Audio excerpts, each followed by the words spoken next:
Welcome to Android 205, Android Navigation. We're going to talk about navigation, which is the different ways that you can have the user transition between the parts of your app. So if you had an app that had conference data, you might have those pieces, and then you would have some transitions that let the user move between, for example, the home screen to the sessions screen, and from there to session details, from there to information about the speaker, and so on. So we're going to define navigation to be the user interface elements and then the code behind that affect these transitions. We are going to try to stick to Google's guidelines for navigation, and the idea, of course, is that users are familiar with how Android apps work, and if you make yours work similarly, then users will feel comfortable with your app fairly quickly. There's a few patterns that we're going to talk about. Here's an example of the first one. This uses tabs. Here's another example. This one's interesting actually because it uses tabs at the top, but it also uses something called Gestural, which means swipe. So you can swipe left and right to move between the screens of the app. And finally, we're going to cover drawer navigation. And this example is also interesting because it uses a hybrid approach as well. So you can tap on the menu button up there to open the drawer, or you can use swipe to move between the pages. So today we're going to do tab, gestural, then we're going to combine tab and gestural together, and finally we're going to do drawer by itself. Before we can code the navigation patterns, we have to take just a little bit of a detour and talk about FrameLayout and fragments. Here's the motivation for that. Activities are one of the main things you deal with in Android, of course, but they're a little bit too big for a lot of these navigation patterns. For example, in most of the cases here, what we're going to want to do is have a part of our UI that's essentially fixed or stable, and then part that's dynamic. So in this case, when the user taps on one of those tabs, we're going to swap out the content in just part of the screen. And activities are too large. You generally think of an activity as making up an entire screen of content. So we need something that's a little bit more granular, a little bit smaller. We also need something to host that dynamic content, and we're going to use FrameLayout for that. FrameLayout is a container, so it inherits from view group, so it can have children. The intention, though, is that it won't have multiple children. Instead, it will have just a single child. So you're going to use FrameLayout there. That's the thing that will let us replace its content, its child, dynamically. And we're going to swap it out, swap the content out there in code behind. The child view can be anything. We're going to use a fragment for it. Here's how you use FrameLayout. This should be pretty straightforward. I have a FrameLayout here in XML with an ID. In the code behind, I use find view by ID, of course, to get a reference to that FrameLayout. And then you just have fairly standard container methods like remove and add. So this is the way you dynamically update the child in the FrameLayout. And again, notice that technically FrameLayout could have multiple children, but we're going to restrict ourselves to only having a single child. The child that we're going to use is going to be a fragment. So a fragment is a collection or a unit of user interface plus code behavior. You can think of it like an activity, except on a slightly smaller scale. You will have an XML UI file typically, and then a C# code behind file. Notice, of course, in the code behind here, we inherit from a fragment base class, and we'll talk about that quite a bit in just a moment. Typical for Android, there's a couple of ways to do this. There are two fragment classes. There's the standard one and the support version. We're going to use the support version, both to achieve better backwards compatibility, but also some of the other types that we're going to use, like ViewPager, tend to be targeted towards using the support fragments. So we just saw the basic idea of a fragment, right? It's a XML layout file, that's the user interface, and a C# code behind file. There's a lot more to the story, but that's the basics of what we're going to cover in this course. To work with fragments, though, inside your activity, you need to know about three other classes: FragmentActivity, FragmentManager, and FragmentTransaction. So let's look at each of these classes individually here. First one is Fragment. Again, we're going to use the support version. This is going to be the base class for our fragment type. So we're going to inherit from that.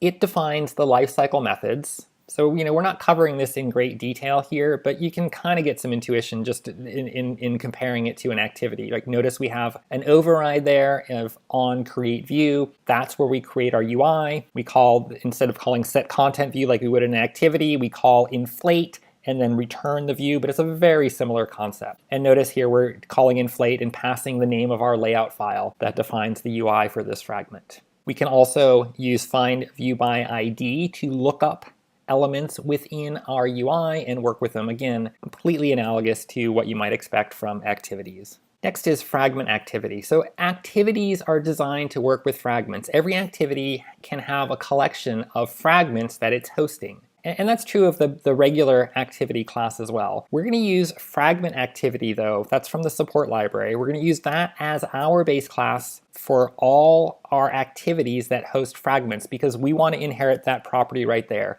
support FragmentManager. Okay, so we got to use that as our base, and the goal is to get that thing. Notice it returns a FragmentManager object, and the FragmentManager object it returns is the support version of FragmentManager.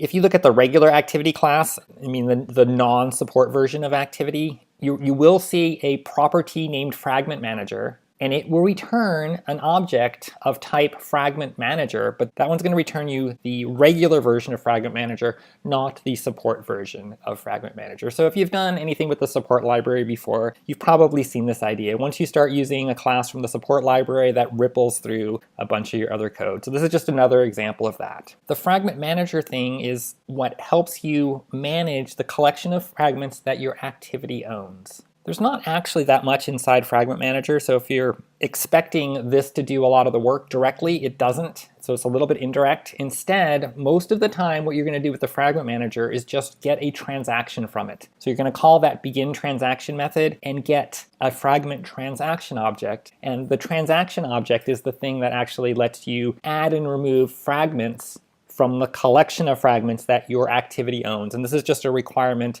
of Android that all these fragment transitions be done in the context of a transaction. And finally, hopefully these are the methods that you've been expecting. So here's the FragmentTransaction class. It's the one that has add, remove, and replace. One interesting thing here, notice that the first parameter to things like add and replace is an ID. That's going to be the ID typically of the frame layout in your UI. So you're not going to have to do the add and remove views from the frame layout yourself. The FragmentTransaction will do it for you. So you give it the ID of your frame layout, it will look up using something like find view by ID, it'll look up the frame layout object for you, remove the old child, and add in the new one, for example, if you called replace. And the second parameter is pretty obvious, right? That's the fragment that you want to work with. And finally, notice, of course, there's a commit method down there once you're done adding and removing. And with all that background out of the way, here's the code to actually show a fragment. This is the code you should imagine you would run in response to the user tapping on one of your tabs. First thing I do is create the fragment here that I want to show to them. Then I get a transaction from my FragmentManager. I call replace, I pass in the ID of my frame layout, and then of course the fragment that I want to show. Then I call commit when I'm done, and this will again remove the existing fragment and replace it with the new one. Let's look at our first exercise here so we can see swapping fragments in code. This is a pretty simple app. We're calling it Color Viewer. What we're looking at here is the main activity, and so we have this sort of normal pattern for what we're going to see today, where we have some part that's fixed, and that's the title and these two buttons, and then we have a dynamic content area down here below. The XML is over here to the left. I have my two buttons, and then of course a frame layout, which is going to host one of two different fragments depending on which of these buttons I click on. So for example, if I click on the sliders button, the content of the frame layout gets swapped out, and this code right here is a fragment called colors slider fragment, and I can just adjust the color that I'm looking at using the sliders. Or if I click on the text button here, that content area gets swapped out, and now I have text boxes right here that I can use to visualize a color. Let's look at the implementation of each of the two fragments. Let's start with the one we're on right here, the edit text. So let me go to the code behind here first.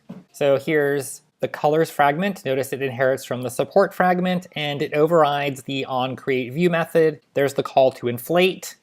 There's the layout file that I want to inflate, and then we work with the UI elements. So we call find view by ID to look up the text boxes and subscribe to their text changed events. And of course, when the text changed event triggers, we're going to read the values of the text box and update the color. Here's the layout file associated with it. This is a little bit complex, but not too bad. It's just some text views and some edit text. The edit text are the input area, And then down at the bottom, this view right here, we're just changing the background color whenever the user changes the values in the edit text. The slider example is very similar.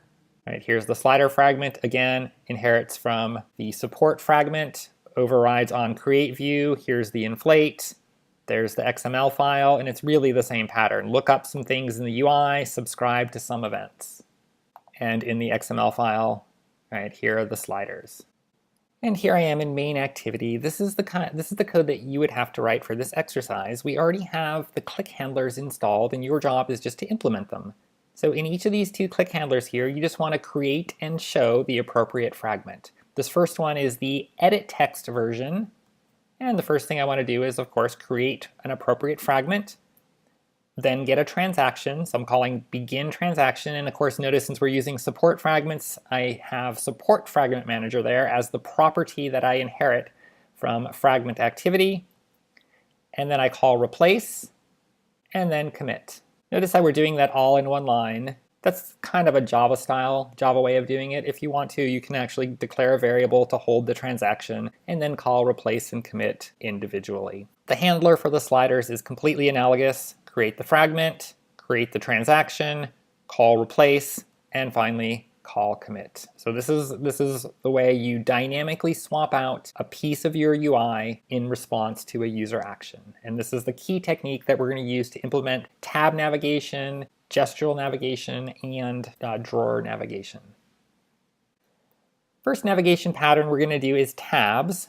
We're going to have a tab strip there across the top of our UI. When the user taps on one of those tabs, we're going to swap out the visible fragment in an associated content area. Tabs tend to work best when you have a small number of top-level views in your app so that the user can see all the views that they can get to directly there in the tab strip, and they can tap on any tab they want to jump directly to that view. Our implementation is going to follow Google's current guidance, which is to use types from the design support library. So we need to add that NuGet package to our project. And the types in the design support library require that our app use one of the app compat themes. So we're going to have to set that there in our manifest file as well. The classes that we're going to use are TabLayout. That's sort of the main one. That's the thing that actually displays the tab strip.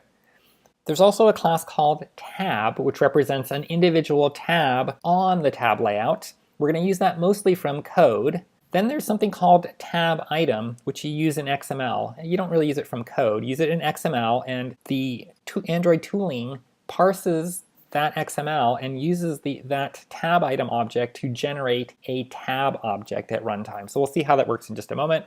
Let's start with TabLayout. So again, it's the thing that hosts that strip of tabs. Typically, you're going to have a tab layout in your XML file. So the tab layout there displays that tab strip. Notice that does not include a content area, so the sort of the normal thing to do is add a frame layout to display the associated content. The next class is tab. Notice it's nested inside tab layout because it's tightly associated with that class. So it represents an individual tab within the tab layout.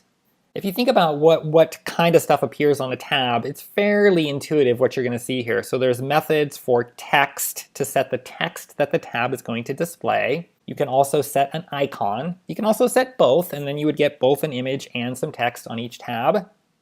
You can also do something fancy if you want to. So if static text and icon aren't sufficient, you can do a full custom view. And then there's retrieval properties that are read-only. And notice text, icon, custom view are kind of obvious. They're just the getters that go along with the setters. That last one is sort of interesting though, position. That's how you tell in like a selection handler which tab was selected by its position within the tab layout. So we'll see that in just a moment. To create tabs, a lot of the times you're going to do it in XML, but there are cases where you might want to do it in code. For example, if you want to dynamically create the tabs, as in they're not going to be the same every time your app runs. So in that case, you're going to use tab directly. Okay, so you start with your tab layout, and then you call this sort of factory method new tab that gives you back a tab object, and that's the nested class TabLayout.tab. And then you call the setter methods, text, icon, both, whatever you need, and then finally add it to the tab layout. And there's overloads of the add method there that lets you select the position within the tab layout. If you just use that one, it's just going to kind of go at the end. So again, this is kind of rare. It's more likely that you're going to use XML and have a static set of tabs. And to do that, you use this other class, tab item. So this is an XML proxy for a TabLayout.tab object. And the properties are analogous to what we saw a moment ago. So you have icon if you want an image, layout if you want that custom view, and then text if you want text on your tab. So here we are in XML. We nest these inside our tab layout. So I just have one example here of a tab layout containing a single tab item. And you can see the picture. Notice I have text that says sessions and then drawable for the image. At runtime, when this XML gets inflated, those tab items get turned into TabLayout.tab objects. And finally, TabLayout has a selection event. It's fairly straightforward. So you subscribe to the tab selected event. In your handler, you get a tab selected event args. And inside that, there's a TabLayout.tab object. So I do e.tab, that gets me to the tab object. And as we saw a moment ago, a tab object has a position inside it. And you use that to determine which tab was selected. And the code that you would probably see in here would be swapping out a fragment, of course. Now let's look at some code to see how to use tab layout. This is the exercise. We have a tab layout up here at the top with 3 tabs. This is a simplified implementation of the standard Google Clock app. We have time, stopwatch, and about. So this across the top is a tab layout, and on each tab I have an icon and some text. Then I have my frame layout here, that's my content area, and I swap that out as the user selects the individual tabs. So I go there to stopwatch, right, and I can stop and start the stopwatch, and then I have an about page with some text in it. Each of these is a fragment. So for example, here I am in the time fragment. If you look over to the left, here's the implementation. My UI is simply a text view, and I update the text from code behind. Here's the code. There's my fragment. Of course, I inherit from support fragment, and I just have a timer behind the scenes updating that text view. You can poke around the stopwatch and the about fragment, but they're very similar. The key thing that we need to do today is look at the XML and the code for the main activity, the thing that creates the tab layout, and then the code that swaps the fragment when the user selects a tab. Let's start in the XML. First thing we're going to do is add a frame layout. That's going to be our content area. And of course, we give it an ID here because we're going to need to pass that in the code behind. Then we add our tab layout to the top. Inside the tab layout, we're going to have tab items. So here's the first one. Tab item, we're going to set text and icon. This first one's for time, and we're going to do the analogous thing for stopwatch here and the about page here. Notice that I don't put IDs on these tab items. Instead, I'm just going to use the position from the code to identify them. So this time tab will be at position 0, stopwatch will be at position 1, and about will be at position 2. Let's go back to mainActivity.cs. First thing I'm going to do is add a utility method here. Navigate, so you pass it, this is just a method I wrote, you pass it a fragment, and it does the fragment transaction for you. So this is very similar code to what we've seen before. Use the support FragmentManager to get a transaction, call replace with the new fragment here, and of course the frame layout, and then commit the transaction. And at startup, I'm going to navigate the app to the time fragment. Now let's start working with the tab layout. Of course, first thing is get a reference to the tab layout, and then subscribe to its tab selected event. So there's my handler, and notice I get tab selected event args. Inside that thing, e.tab is going to give me the tab object that represents the tab that the user selected. So I'm going to switch on the position, and then inside here, I'm just going to navigate to the appropriate fragment.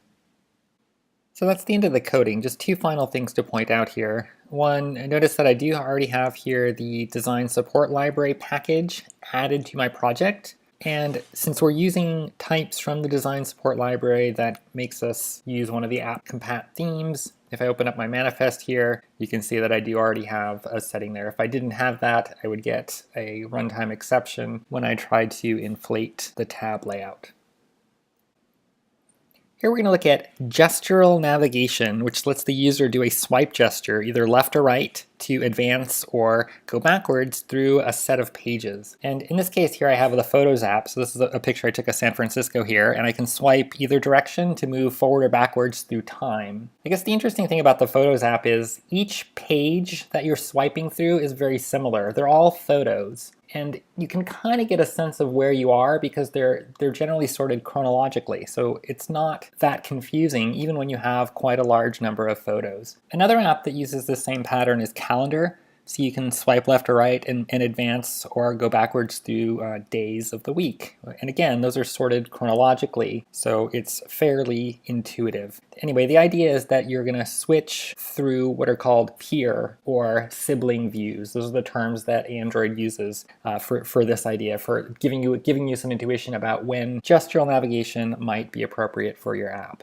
Doing gestural navigation requires something somewhere detect the user's swipe gesture, and obviously that would be a little bit tedious to code yourself. Luckily you don't have to do it. There's a class called ViewPager that does it for you. So its job is to monitor user actions, detect when they swipe, and then update the page that the user is looking at. This is part of the support library, so you're going to see again, we're going to make some fragments, and they're going to, of course, need to inherit from the support version of Fragment. Our activity is going to need to inherit from the support version of activity, and so on. ViewPager comes with its own content area. It actually inherits from ViewGroup. So it is, in essence, a layout manager. It has a content area, so you do not declare a separate frame layout. Typically, you'll add a ViewPager in XML. This example here is pretty minimal. Notice this is my entire layout file here. All I have in it is a ViewPager. So certainly if you could wrap a linear layout around it or something if you had a little bit of extra content you needed on the page. But minimally, you need to declare the ViewPager. And again, notice there's no frame layout here. ViewPager is sufficient. The pages that ViewPager will show for you, typically going to be fragments. That's definitely what we're going to do. Technically, they don't have to be. They can be any view, but most of the time, they'll be fragments. And in fact, the adapter we'll look at in a minute requires that they be fragments. Another nice service that ViewPager does for you is the FragmentTransaction. So this code here, where you get a fragment transaction, call replace, call commit, you don't have to do that anymore. ViewPager does all that for you. It detects the swipe gesture, and it updates the viewable fragment. Here's one of the requirements because this is a support library thing, so all the fragments that you show in your ViewPager must inherit from the support version of Fragment. And similarly, the activities that you use with ViewPager have to inherit from the support version there of activity, so FragmentActivity. And the reason for this, of course, is that FragmentActivity as your base class gives you a property named Support Fragment Manager. And that's the thing that's going to do the fragment transactions.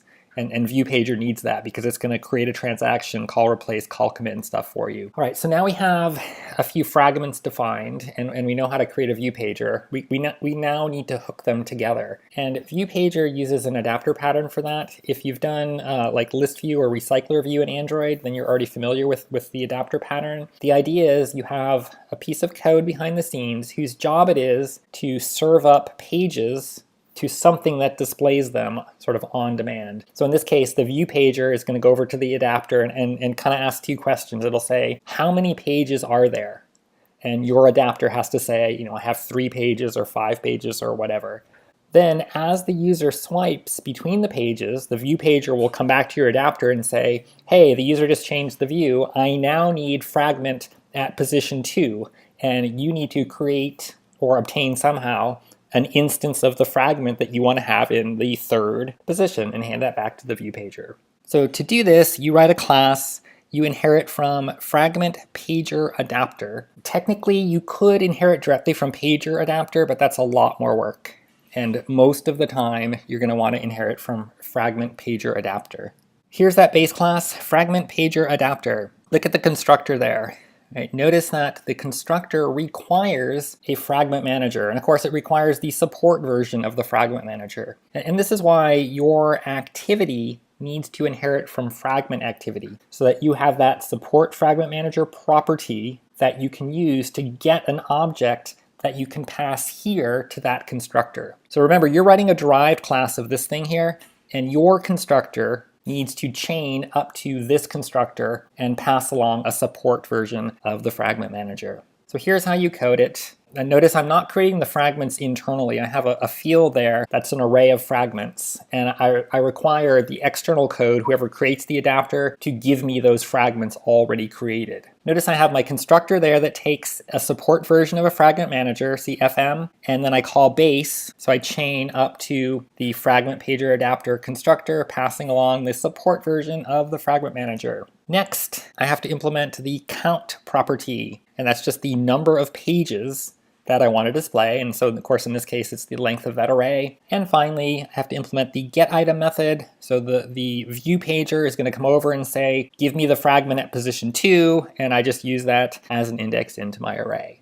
And here we are putting everything together. So this is code that would go in your main activity, maybe in your onCreate method. So here I create all the fragments, and then I look up the ViewPager. And then ViewPager has an adapter property. That's the source of the pages that it displays. So I create an adapter object, and notice I do base.support FragmentManager. So that's the property that I inherit from FragmentActivity. And then of course pass along the array of fragments.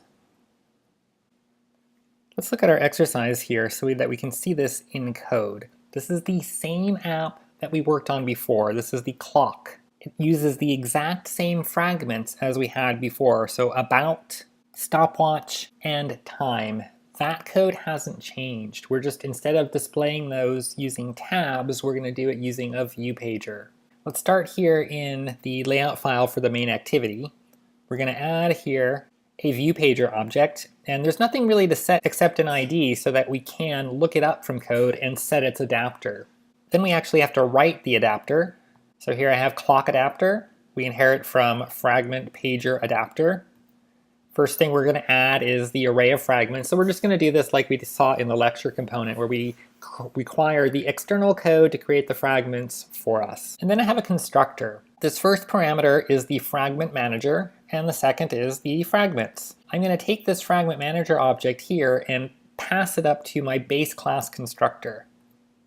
That's required. The constructor for FragmentPager Adapter requires us to give it a FragmentManager. And then the next part's trivial. I just record the fragment array in my field. Then I have two things to override. The first one is the count property, and that's easy in our case. It's just the length of the array. And second is the getItem method.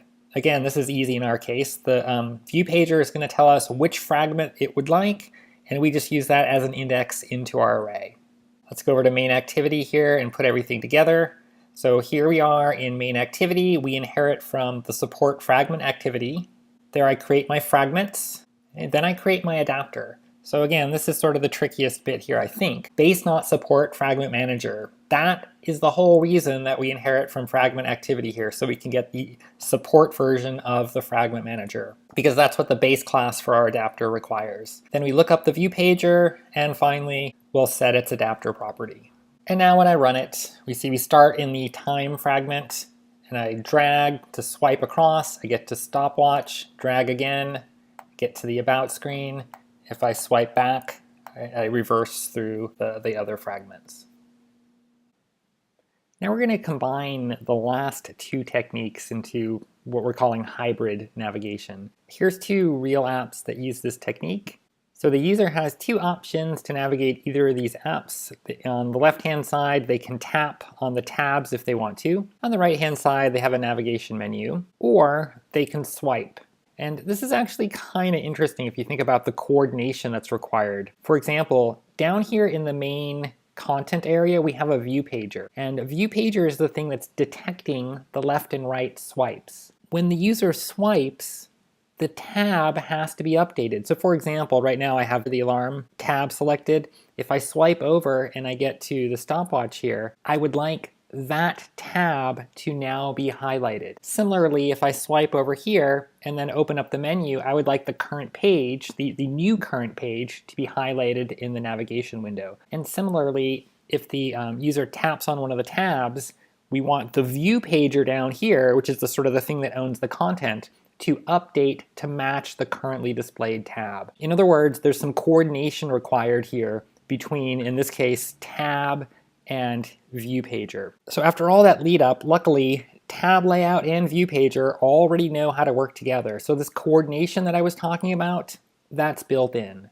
So for example, when the user taps on one of these tabs, the tab layout notifies the ViewPager that the user selected a new tab and that the ViewPager should update the currently displayed fragment to match the currently selected tab. And similarly, of course, if the user swipes, the ViewPager tells the tab layout that it needs to update the highlighted tab.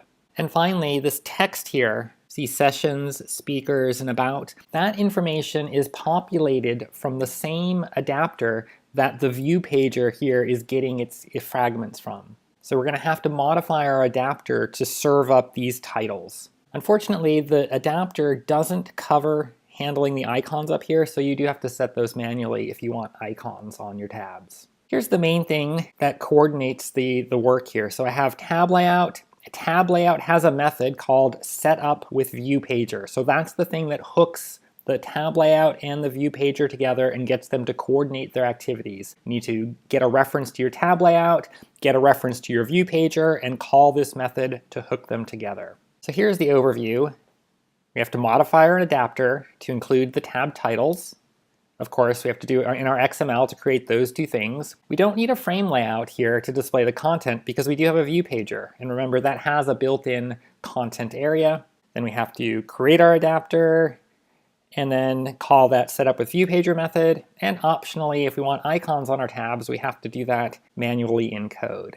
So here's the first thing. This is just updating your adapter with one more method override. So again, this is our adapter here. We override an additional method. This is getPageTitleFormatted. I know that says page title, but these are the things that get used for the tab text. And again, notice this is very much like the getPage method. You just get a position passed to you from the ViewPager, and you return here a string that corresponds to that position.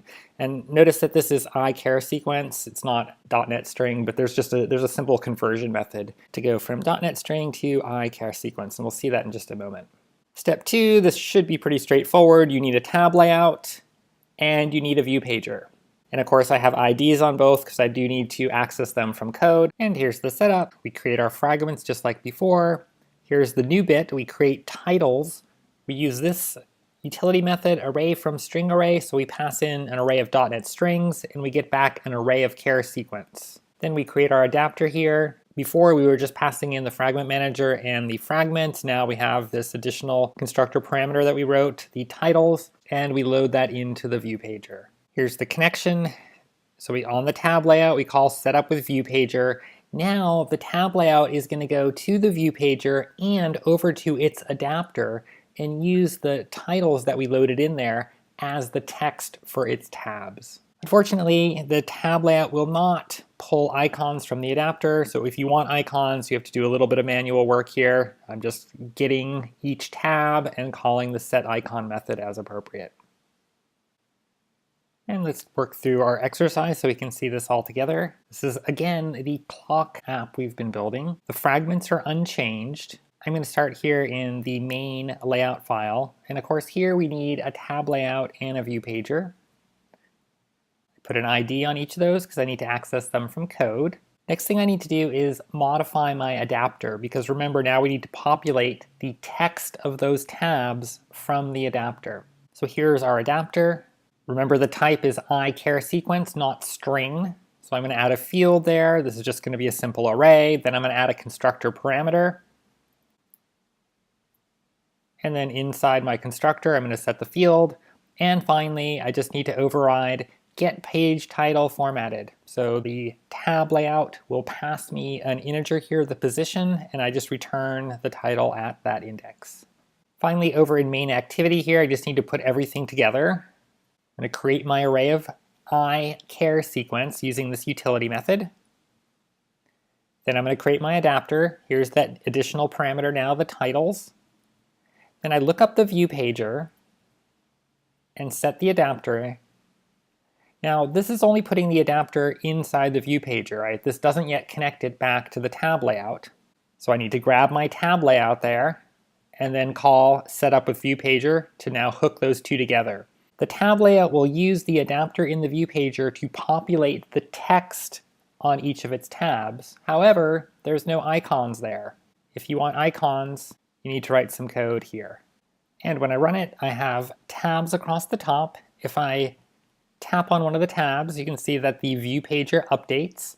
I can also swipe here, and when I swipe, of course the ViewPager updates, but also notice the selected tab changes so it matches the displayed fragment. And now we're going to talk about drawer navigation.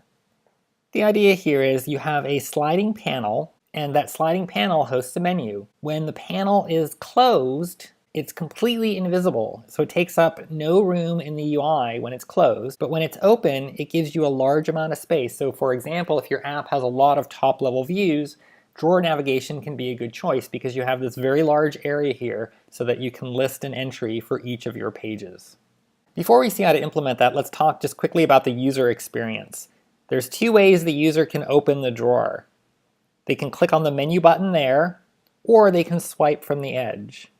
Your code is responsible for handling the click event here on that navigation button and programmatically opening the drawer. You don't have to handle the swipe though. The layout panel that we're going to use automatically monitors the user actions and looks for the swipe gesture and opens the panel as needed. To close the drawer, there are three options. The user can of course select one of the menu entries, they can swipe in the opposite direction, or they can tap outside the menu area. Of those three cases, that's the one you have to code. So you have to handle click events on your menu and, of course, navigate the user to whatever page they're looking for, and then programmatically close the drawer. These other two cases are again built into the layout panel that we're going to use. There are a number of pieces that you need to implement this. The first one is DrawerLayout. DrawerLayout does a couple of things for you. It's the thing that owns the drawer. It's not the menu inside the drawer, we'll see that in just a second, but the actual drawer itself is coming from DrawerLayout. It also has a content area. It can hold, it's a view group, so it can hold children for you. Then you're going to need a navigation button, and we're going to choose to implement that using a toolbar here. And we're going to use this menu icon, and we're going to install that toolbar as our Activities app bar. So we'll see all that code in just a moment. Then we have a FrameLayout. That's going to display the fragment that the user selects. So you can see here they've selected the speaker's fragment, and so that is what's displayed in the FrameLayout. And finally, NavigationView. The NavigationView is the menu inside the drawer. Again, it's not the drawer itself, it's the menu hosted inside the drawer. To implement all this, you need a couple of different support libraries. DrawerLayout comes from v4, Toolbar from v7, and a NavigationView from the Design support library. And as always with Android, once you start using stuff from the support library, that ripples through the rest of your code. So there's a couple of things here. Because we're using a toolbar and because we're installing it as our Activities app bar, we're going to have our activities inherit from app-compat activity, and we're going to choose one of the app-compat themes that does not automatically install an action bar. We do not want a default action bar. We're going to explicitly create a toolbar and set that as our app bar. Here's the first piece. This is probably one of the most important ones since it's the root of the whole setup here. So DrawerLayout is a layout manager, and it is the thing that implements this flyout menu for you. So it hosts, or it implements the sliding drawer. It also is a layout manager. So we saw a moment ago that we can nest, in this case, a toolbar and a frame layout inside it. DrawerLayout actually supports two drawers, and you identify them using gravity.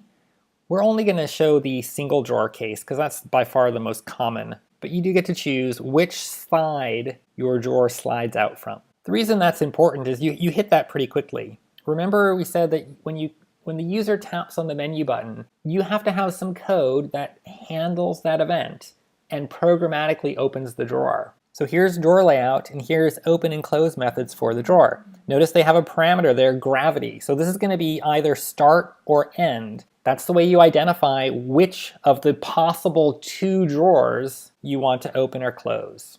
That code will go in the handler for this menu button here.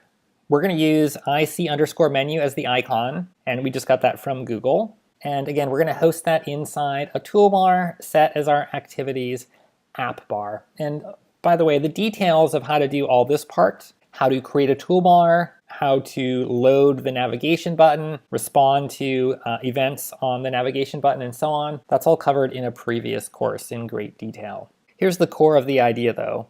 So here I am in my activity. Notice I do inherit from AppCompat_Activity as needed. I have my drawer layout, which I look up with find view by ID, so nothing interesting there.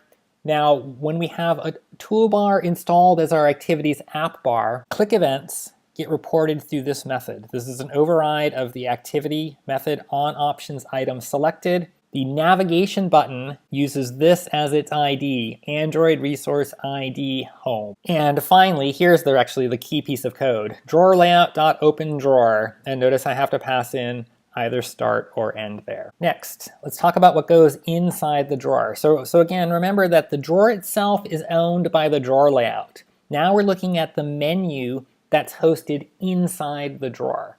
This is done using something called NavigationView. Here I have a drawer layout, and nested inside it I have a navigation view. Drawer layout is designed to work together with navigation view. So drawer layout, remember it's a layout manager that has a collection of children. It will search through all its children looking for navigation view. And when it finds one, that'll automatically become the menu for that particular drawer. And remember, there can be two drawers, start and end. So when you define one of these navigation views inside the drawer layout, you have to set gravity, either start or end. That's the way drawer layout knows which of its two drawers should host this particular menu. The actual menu itself is defined in XML. So this is a standard Android XML menu file format. Starts with the menu node. Inside there, you're typically going to have a group with checkable behavior as single. And single makes sense here because only one of these menu entries can be selected at a time.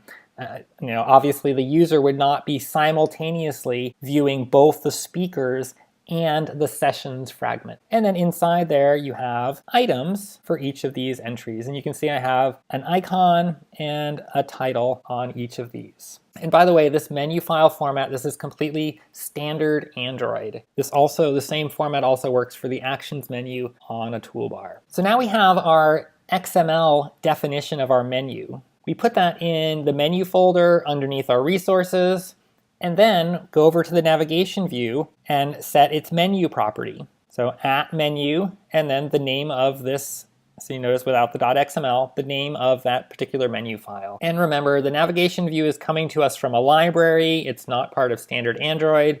Therefore, the XML attributes like menu that it defines are not in the standard Android namespace. Instead, they come to us from our apps namespace. So we use the special resauto prefix to create an XML namespace prefix here for our apps namespace, and that's what we have to use to access the menu XML attribute. It's our job to handle click events on that menu.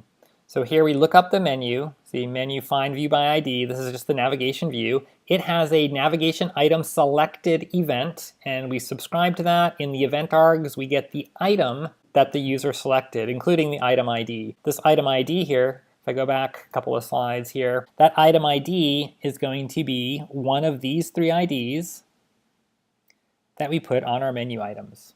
There's a couple of things we need to do when the user selects one of our menu items. We need to navigate our app so that we're showing the correct fragment to the user, and it's our job to handle sort of the cleanup of the actual menu in the drawer itself. There's a couple of things we have to do. So here we are in our handler. So it's just sort of an expansion of the last slide. We're going to first check, of course, which of our three menu items the user selected. Then we're going to navigate to the correct fragment.